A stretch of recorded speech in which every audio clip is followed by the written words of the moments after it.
Okay. Update tayo patungkol sa Kimpaw ganap guys sa start sa June 1 hanggang June 8 lang po guys. 1 week po muna yung ating updates. Ang mga kasalukuyang kaganapan para sa mga tambalang Kimpaw at saka si Kim Chiu at saka si Pablo Avellino guys ay mula June 1 hanggang June 8, 2026 ay nakafocus sa kanilang individual na ganap. Ang trending na usap-usapan sa social media at ang patuloy na pag-iri ng kanilang mga serye guys. Pero ito guys yung nag-trending halos kitang-kita mo yung mga vlog ng ibang tao or mga fans, kahit hindi nila fans or sa mga YouTube channel, kahit sa TikTok lahat ito malabas Ito kasi yung usap-usapan sa social media at mga vlogs. Yung biyahe at trabaho sa Taiwan guys ba? Naging mainit na paksa sa mga fans at vlog at online communities ang biglang pagpunta ni Paulo sa Taiwan para sa isang hiwalay na trabaho o conventors. Nilinaw ng mga fans pages na ito ay puro trabaho upang pakalmahin ang mga ilang mga nag-aalalang padahang Ayan guys, yung usap-usapan dito guys in fairness naman kay Paul Ruiz, talagang pagtrabaho pinag-uusapan is trabaho talaga yan. Eto na guys, ang biglang papunta ni Paulo sa Taiwan ay isang naka-schedule mo official na biyahe para sa trabaho upang dumalo sa isang international event at ipromote ang kanilang mga proyekto. Upang mas maunawaan ang mga konteksto ng mga issue nito guys ay narito yung mga mahahalagang detalye. Mga detalye sa biyahe guys, yung layunin talaga, dumano sa mga official na fans meeting, media interviews at business convention para sa kanyang mga pinagbibidahang serye, which is very true naman. Kahalagahan, bahagi nito ang promotion ng mga lokal na serye ng mga ABS-CBN na kasalukuyang pinagpapalabas o sikat sa iba't ibang bansa sa Asia. Yung mga reaksyon ng mga fans at komunidad ito guys. Unang alalahanin. Ayan po, nag-alala ang mga ilang fans dahil sa kawalan ng paunang anunsyo kung saan ay may mga nag-iisip na may mga personal na issue o emergency. Yan guys yung mga mga fans do. Siyempre guys, yung iniisip na may mga something na pero hindi naman. Etong guys yun di po sa ating legit na sources ang pangunahing paglalala ng mga tagahanga ay normal na reaksyon sa industriya ng showbiz. Lalong-lalo na kapag ang isang sikat na aktor ay bigla umalis na walang formal na abiso mula sa kanyang mga management. Narito mga pangunahing dahilan kung bakit nagdulot ng espekulasyon ng kawalan ng anunsyo. Bakit nagkakaroon ng alalahanin? Which is very true naman ito guys. Bigla ang pag-alis kasi. Walang post o teaser sa mga opisyal na social media channels bago ang biyahe na hindi karaniwang para sa mga malalaking celebrity event. Kakulangan sa konteksyon. Ang kawalan ng mga impormasyon ay nag-iiwan ng kuwang para sa mga mahaka-haka sa internet. Particular na sa mga vlog at online focus. Yung protection ng mga fans naman guys ay madalas na nangyayari ang mga solidong tagahanga sa physical at mental na kasalukuyan ng kanilang idolo kapag may mga hindi inaasahang galaw nito. Paano ito nare-resolba? Ayan na. Bayanihan ng mga fans guys, mga fans pages, ang mga verified at malalaking fans club na unang maglabas ng tamang impormasyon matapos makipag-ugnayan sa mga pinakakatiwalaang resources. Pagbabahagi ng patunay guys ay naglabas ang mga vlogger at mga fans account ng mga larawan o detalye ng event sa Taiwan upang patunayan na ito ay isang lehitimong business convention. mabilis na patahimik sa tsismis. Sa pamamagitan na paglalatag ng katotohanan guys ay naging malinaw na walang personal na krisis o emergency ang akto. Kung nais mo pawalan pa ang paksang ito, maaari nating suriin ang naging opisyal na reaksyon ng management ni Paolo Avellino sa mga haka-haka. Ayan na guys, ang hirap kasi nito kaya syempre hindi mo naman din mawari. Yung paglilinaw dito guys, agad nang naglabas ng pahayag ang mga opisyal sa mga pages sa mga taong malapit sa aktor upang kumpirmahin na ito ay puro trabaho. Kumbaga guys is professional commitment. Mabilis na paglilinaw mula sa mga opisyal na fan pages at mga taong malapit sa aktor ay naging susi upang napigilan ang mga paglala ng mga maling haka-haka mula sa internet. Kaya ito guys, narito yung mga pagsusuri na kahalagahan ng mabilis na aksyong ito. Papel ng mga opisyal sa fan pages. Direktang linya sa management is ang mga malaking fan club ay madalas na may direktang ugnayan sa mga management at handler ni Paolo Avellino kaya mabilis silang nakakakuha ng totoong impormasyon. Tampok naman na katotohanan guys ay ginagamit ng mga fan pages ang kanilang malawak na reach sa social media upang mag-post ng mga tamang detalye na agad naman mag-trending at pumalit sa mga maling chismis, which is very true. Pagpapanatili ng kapanatagan. Ang kanilang pahayag ay nagsilbing sandalan ng mga iba't ibang tagahanga upang hindi mag-alala o mag-isip ng negatibo ang kagaya ng aktor. Epekto ng pagkumpirma o pure work na ito. Professionalismo, hindi pinatatunayan nito ang delikadis o delikasyon ni Paolo sa kanyang karera at ang kanyang obligasyon sa mga international partners at inventors guys. Pagtatapos ng espekulasyon, dahil naging malinaw nito isang business o professional commitment na wala ng basehan ng mga vlog na nagpapakita na ang gulo ng personal na away o emergency. Tungkol sa proyekto, nabaling muli ang atensyon ng publiko sa kung anong mayroong proyekto o endorsement ang kanilang ginagawa o pinapromote sa Taiwan. Ayan na po guys, kung nais mong malaman ang mas malalim na epekto nito guys ay maaari nating talakayin din ang reaksyon ng mga netizen kung gusto nyo guys matapos lumabas ang opisyal na paglilinaw o kung paano nakakapuno ang ganitong ugnayan sa mga fans at management sa halaga ng karir ng isang artista. Kung gusto nyo, no? Kung gusto nyo itapit yung mga ganyang guys is okay lang naman at comment po sa ating ibaba. Para sa ganun ay lagyan po natin ng mga topic o bigay po tayo ng mga topic. Yes, mas madali kasi guys na mag-commente kung anong gusto nyong alamin or kung anong gusto niyong topic patungkol sa Kimpa. Para sa laman ay mabigyan ko po kayo ng mga information. Kaya ito na guys yung mga sunod na topic natin guys ha. Protection ng mga fans. Madalas na nag-aalala ng mga salidong tagahanga sa physical at mental na alusugan ng kanilang idolo guys kapag may mga hindi inaasahan na galaw ito. Ang matinding pag-alala ng mga solidong tagahanga sa physical at mental na kasalukuyan ng kanilang idolo ay napapakita ng malalim na emosyon na koneksyon na tinatawag na para-social relationship guys. Sa madaling salita guys, sa panahon ng showbiz, ang ugnay ito ay ang malaking impluensya ng takbo o karera ng isang artista.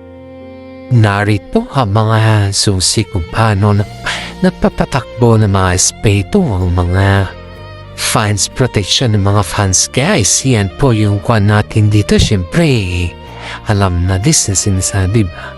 Kapag iniisip natin yung mga karamihan dito is maraming mga fans ang nagtatanong kung paano o ano ang daming anong ba.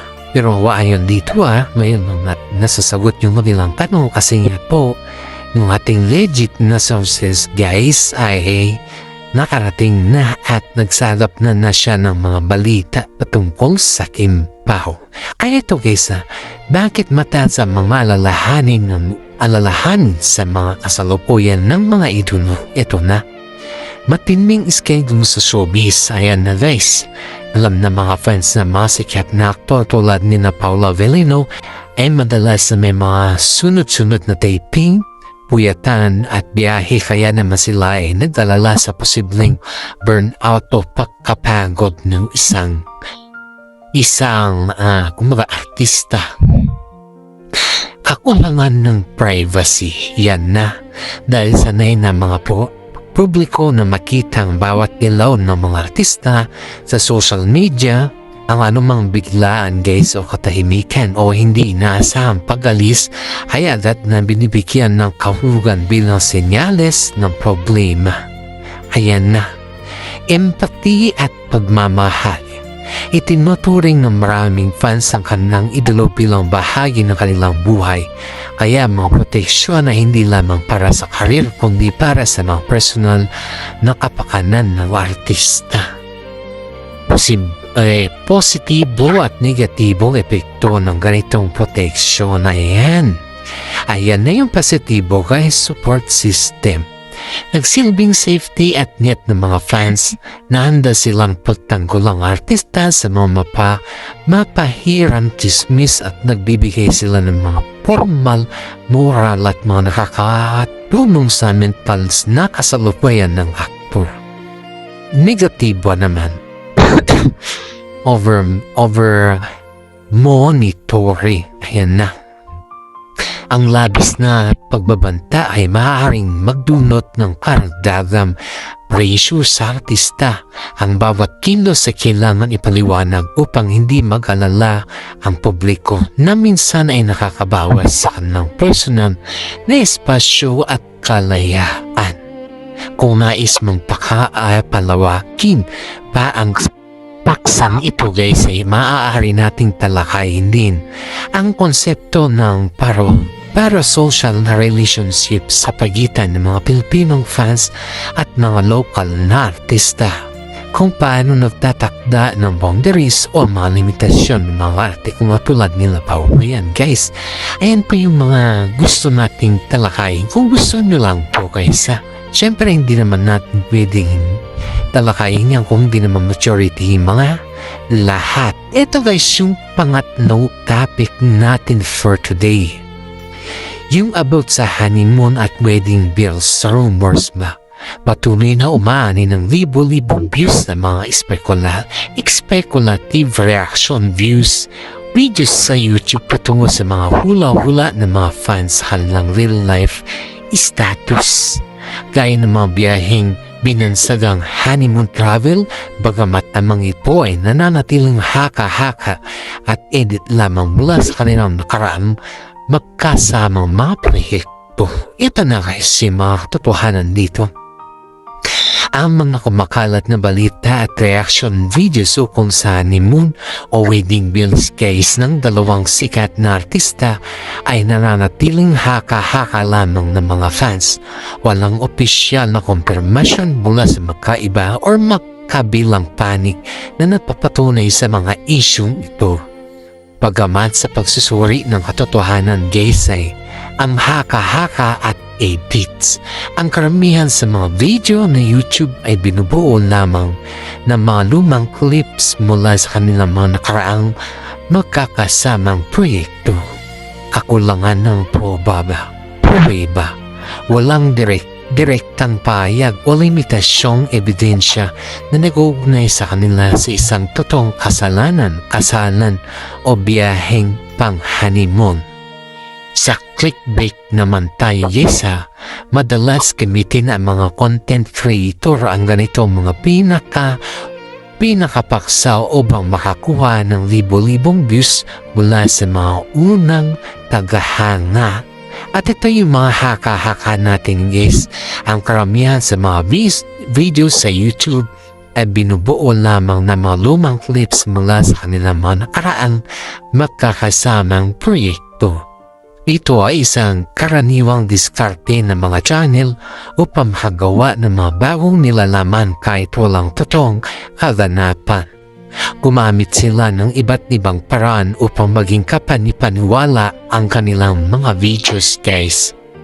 Paano gumawa ng mga fake news edit? Ito na kasi nga siyempre alam natin marami kasi mga vlogger ang gumagawa nito at inapanatili nila na they are just using sometimes yung mga kimpaw tambalan or hindi lang sa mga kimpaw, guys, kasi marami mga tambalan ang nakakakonekta sa kanila. Pero this is for it, guys. Ay ito na tayo. Paano ginagawa mga edit, mga fake news at edit, guys? Recontextualization. Kumukuha ng mga clips mula sa lumang serye o pelikula at nilalagyan ng bagong narration. Splicing. Pagkatabi ng mga dalawang magkahiwalay na video upang magmukhang magkasama ang mga artista sa isang lugar. Palalisyosong thumbnail. Ang paggamit ng edited na larawan na may peking buntis, sing-sing, kasal para sa mga clickbait. Ito naman yung voice over rumors. Nagsasalita ang mga teorya ng fans na tila ba may mga napatunayang katotohanan. Aba, sobra ito, guys, diba? Ito, guys, yung kakulangan ng pruweba. Walang direktang payak o lehitimong ebidensya na nag-uugnay sa kanila sa isang totoong kasalan o bayang pang-honeymoon. Iyan po yung inasahan din sa sinang makaramihan, guys, pero siyempre, mga usap-usapan dito ay hindi yung sinamamatay yung puro honeymoon, puro kasal, na wala naman tayong mapatunayan pa, diba? Ang kakulangan sa ebidensya o opisyal na pahayag na pinakamalaking patunay na ang mga kabilang balitang ito ay gawa-gawa lamang. Sa mundo ng showbiz, ang mga seryosong kaganapang tulad ng kasal ay karaniwang kinukumpirma ng mga artista mismo o ng kanilang mga pamamahala. Ang palatandaan ng kakulangan sa pruweba, guys, probaba. Ito yung mahirap kasi siyempre hinahanap dito, guys, yung mga ebidensya. Anonymous sources. Paggamit ng mga pariral na ayon sa isang sources o ulat ng isang malapit na kaibigan na walang pangalan. Walang dokumento. Kawalan ng mga lehitimong record ng kasalan o opisyal na larawan mula sa mismong okasyon. At tahimikan ng kampo. Walang kahit anong post o reaksyon ng mga artista sa kanilang mga opisyal na social media account. Ayan, guys. Yan na yung patunay natin na siyempre kapag hinahangaan natin isang tao, dapat may mga problema din tayo. Diba? So ito, guys, yung sunod na topic natin iabot sa clickbait content. Alam niyo ba yung maraming sa clickbait content niyan, guys, ay maraming mga fans na nadadaya. Hindi lang mga fans na yung mga fan din nanonood na kahit hindi sila interesado ba.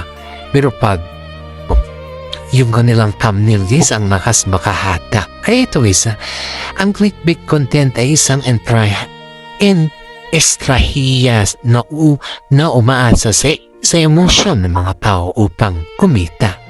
Ginagamit ng mga content creator ang panatili. Siyempre, totoo naman, guys, panatili ang mga tagahanga upang mapalayo ang kanilang mga channel. Mapalago ang kanilang mga channel, guys. Bakit patunay ang mga clickbait sa showbiz? Monetization kasi ang dahilan, guys. Mas maraming views at click ang mga katumbas ng mas malaking kita mula sa mga patalastas sa YouTube. Ito naman si algorithm, boss, guys. Pabor sa algorithm ng mga platform ng mataas na click-through rate, CTR at mahabang watch time. Fan-fanatism. Iyan po yung fan-fanatism natin.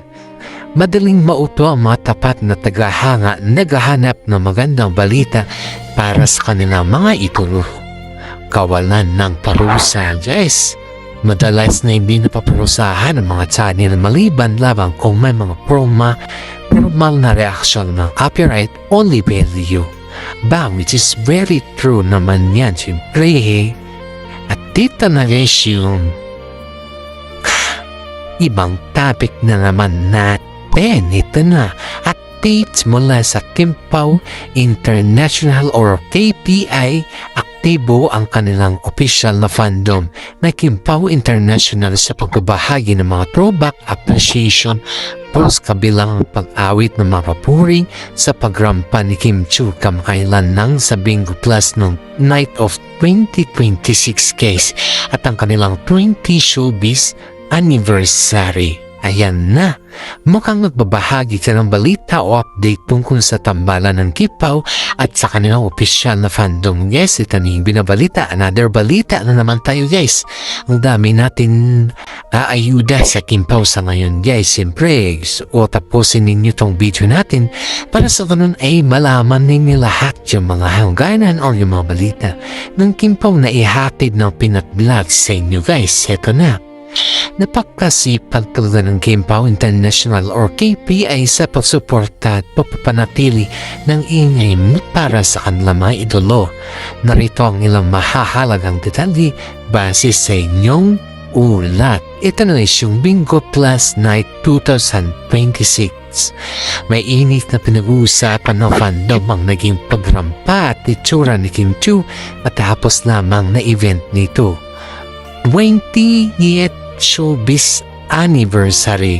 Isa itong napakalaking milestone para kay Kim Chiu at aktibo ang KPI sa pagpapakita ng napapahalagang appreciation post sa kanilang 2 dekada sa industriya. Ayan na. Throwback post guys, bukod sa mga bagong ganapa, patuloy din ang pagbabalik tanaw ng fans sa mga nakaraang tagumpay at moment ng tambalan. Kung may particular ka pang gusto malaman o gustong ipaisulat sa atin guys, pwede lang naman kayo mag-comment. Ito syempre hindi naman yan binagbabawalan. Ito guys yung sa Bingo Plus Night 2026 guys. Ito yung kwa natin na may init na pinag-uusapan ng fandom ang maging pagrampa at itsura ni Kim Chiu sa katapusan lamang ng event nito. Ito ang ganda kasi ng balita dito guys na siyempre si Kim Chiu guys is truly stole and spotlight at Bingo Plus Night 2026 siya. Earnings massive praise from fans and attendees alike. Serving as a primary brand ambassador, her presence was one of the major highlight of the Star 4th anniversary gala held on May 19, 2026. The highlight of her appearance guys ay about sa purple carpet elegant. Si Kim Chiu ay bid in breathtaking entrance on the Bingo Plus Night 2026 purple carpet with the fans online labeling her a golden goddess for her growing sophisticated looks. Shows stop performance beyond her looks, he delivered the high energy powerhouse dance and song routine that drew non-stop applause and cheers from the audience. Charming, tweety moment. Through her cheering full personality, she kept the crowd laughing by dropping a pretty pan during her stage segment, effortless blending her talent with natural humors. Ayan na guys. Ayan na siyempre inasahan din natin lahat ng mga manonood sa kanila na alam mo na. Mahirap din naman kasi guys na nandito lang tayo nakikinig sa kanila or so whatsoever. Siyempre hintayin din natin yung tinatawag na idea dito ni Kim Chiu sa si Polo. At dito guys may topic tayo yung about sa about sa issue sa kanila no. Alam mo na si Polo yung about sa issue guys. Ito tapikin natin guys ha. Heto guys, yung issue kay Paolo guys na yung baka guys isa fans na naghablot ng sombrero ni Paolo Avellino. Walang opisyal na kumalat na balita sa media o tungkol sa isa sa mga fans na naghablot na sombrero ng aktor si Paolo Avellino. Pero in fairness guys, ang dami niyan guys, ang dami nakakalam nito. Ito guys, maaaring magkaroon ng mga kakulitan sa mga sumusunod na kwan guys. Ito, sumusunod na dahilan ng baka kaibang insidente. Ayan na, sa kakulitan or sa anlituhan sa mga hot grading issue sa tennis guys. Ito yung kakulitan sa hot grading issue sa tennis guys sa US Open. Posibleng ang tinutukoy mo viral na video ay mga sikat na insidente sa US Open sa kontrobersiyang ito guys. Ito daw yung sinasabi natin. Hinablot na isang mayamang palisiyo ang sombrero mula sa mga isang batang fans matapos itong i-abolish ng Polish tennis star na si Kamil Maharzak dahil sa tunay na pangalan dahil sa parehong sikat na personalidad. Madalas itong maipapalit ng ilang netizens sa pangalan ni Paolo Avellino sa mga talakayan sa social media. Aba, iyan na naman tayo. Ang pelikulang Thunder noong 2020, umanap si Paolo Avellino bilang isang katang-isip at mas madilim na bersyon ng kanya sarili sa awarding-winning movie na Thunder noong 2020. Sa pelikulang ito ay tinalakay ang nakakatakot at agresibong kultura ng mga ilang boses ng mga fandoms culture na siyempre alam mo na fandom culture kabilang na ang mga eksenang pilit siyang sinusundan at tinadampa sa mga crowded na mall shows. Aba, siyempre, conjugal hot match o OTD ng Kim Pao. Ayan na, madalas napansin ng mga fans ng tambarang Kim Pao, Kim Chiu at saka si Paolo Avellino na hilig magsuot ng Paolo ng mga black caps o sombrero.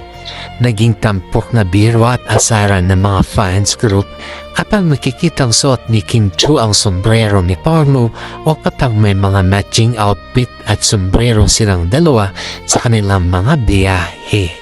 Yan po, kung may particular kang video na napapanood sa TikTok o sa mga Facebook Reels kung saan tila may mga umahablot sa kanyang sombrero habang nasa gitna ng mga mall, show o airport ay maaari ito ay isang bago o hindi pa kumpirmasyong insidente na hindi pa naisusulat ng mga pangunahing news outlet sa Pilipinas. Siyempre marami naman yan dito guys ha.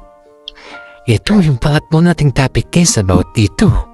Issue sa fans na naghablot na sombrero ni Paolo.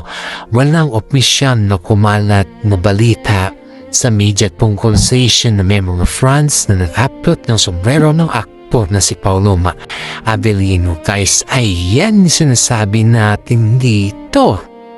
Ayan guys, ayan na yung mga eksenang pabiro. Ang pelikulang Thunder guys. Ito na yung pelikulang Thunder guys na sinasabi natin dito. Ito yung tumpak ng impormasyong iyan yung sinasabi natin guys na pinakamalaking dahilan kung bakit maaaring nalilito sa mga tao, mga fans ni Paolo Avellino tungkol dito sa pelikula ng Thunder na ito guys. Tumpak ang impormasyon. Siyempre, lahat naman tayong gusto yan. At bago natin tapusin yung ating updates guys, ay shoutout muna tayo sa mga senior citizen dyan na palaging nanonood sa ating YouTube channel. Updates for today guys, palaging nanonood sa ating updates for today about sa Kim Pao. And please like and follow us for more updates tungkol sa Kim Pao ka na.